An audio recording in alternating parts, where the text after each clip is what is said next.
বিটিচিৰ নিৰ্বাচনৰ বাবে সাজু হ'বলৈ আহ্বান জনাইছো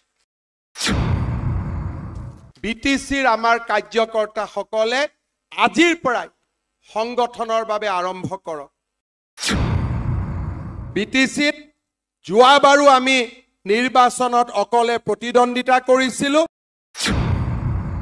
এইবাৰো বিটিচিত আমি নিৰ্বাচনত অকলে প্ৰতিদ্বন্দ্বিতা কৰিম কোকৰাঝাৰ বিজয়ৰ বাবে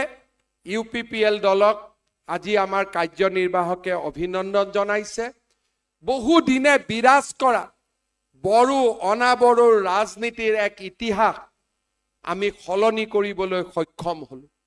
ভাৰতীয় জনতা পাৰ্টিৰ কাৰ্যকৰ্তাই এই বিজয়ত আটাইতকৈ ডাঙৰ ভূমিকা গ্ৰহণ কৰিছে বিজেপিৰ কাৰ্যকৰ্তা নাথাকিলে কোকৰাঝাৰত আমাৰ মিত্ৰ